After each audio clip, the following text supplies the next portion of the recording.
Bumili pala tayo mga kaibigan, yung customer natin, bumili ng bagong cylinder block. Oh, ayan. Mura lang naman ito. Pero yung bili mo, Mar? 690. So, 690 lang ito. Meron ka na nito. GY 6125. So, yung dati niya, yung stock niya ito, oh, nagkaroon na ng damage. Mayroon na mga gas-gas sa loob. Kaya once na pinalitan ito natin ng bagong ring, ay baka umusok pa rin. Sayang yung import natin, no? Kaya ang ginawa namin, bumili lang kami bagong bore, bagong cylinder block. At kompleto nito mga kaibigan, no? You know? Dito pa, buo na siya, isang set na siya. O, saka may ring pa. Buo pa siya, you know?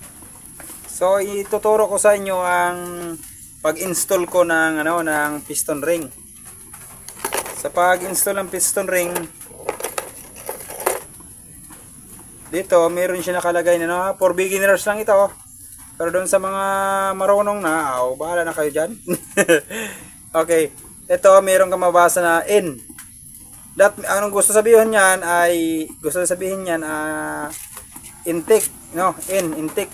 Dito yung nakaharap sa ating karburador. So, syempre, kapag intake, ang kabaliktaran niyan ay exhaust. So, papunta doon sa ating tambutso. So ilalagay natin itong oil ring, no? Ito.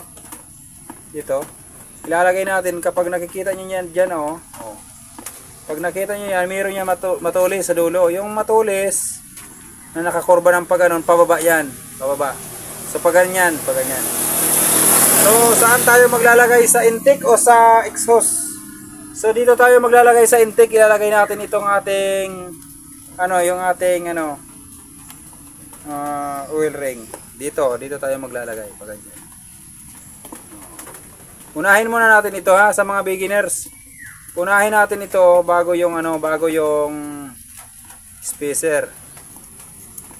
Yung expander natin bago yan, nakalagay na. Kapag nalagay yan dito sa merong dalawang ito, natin expander, oil ring expander, yung spacer natin. Ilalagay natin dito sa ating sa ating magkabilaan o baba tagtaas. Okay. Ito yung isa, dito kayo magsisimula. Yan, oh. Yan. So, tapos ikutin niyo lang itong yan, ganyan. Yun.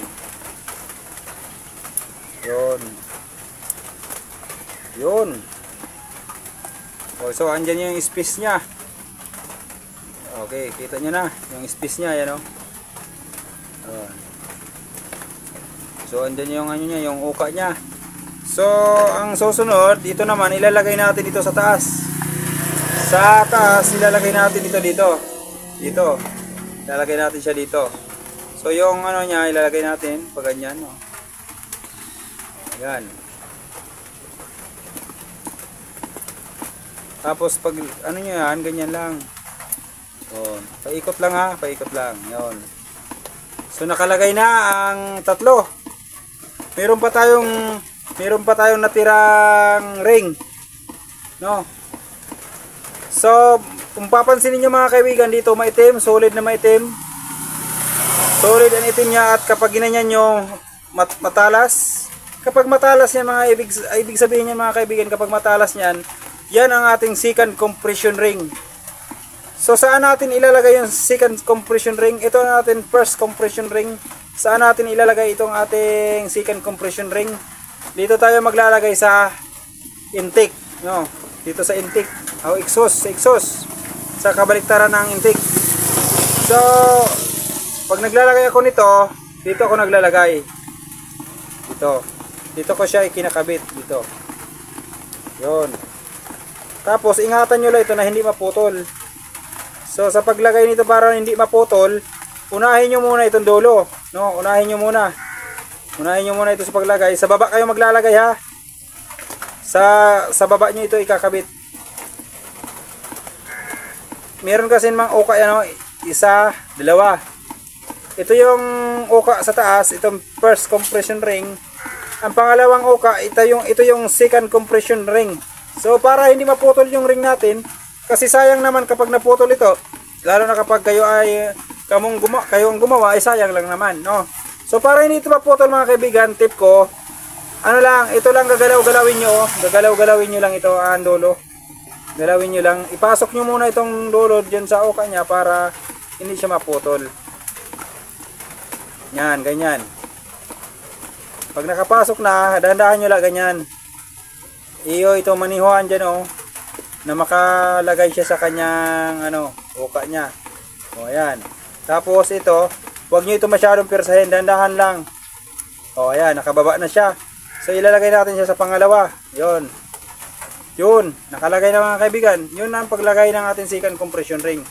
Sa paglagay natin ng second compression ring, dapat ito ay hindi magkatapat-tapat, no? Ang alin ang hindi magkatapat-tapat, ito. Itong itong distancing niya, hindi dapat iwasan niyo na magkaganon, no? Iwasan niyo na magkatapat yung uka niya, yung space niya. Tatagas pa rin diyan ang langis kapag ganyan ang mangyari. Bakit tatagas? Kasi magkakaroong tsansa yung langis na makapasok sa ating cylinder block. Ang cylinder head, yung cylinder head natin, nandoon yung spark plug. Once na makapasok dito yung langis o makalagay dito dahil sa itong space ay hindi tamang pakalagay, magkakaroon tsansa ang langis na makapasok dito. Andito yung spark plug natin. Once na sumabog na yung ating combustion chamber, yung ating kuryente sa spark plug, sa ating piston, pagsabog niyan, andun yung langis, uusok na siya. Kaya mahalaga ang space na ito mga kaibigan, no?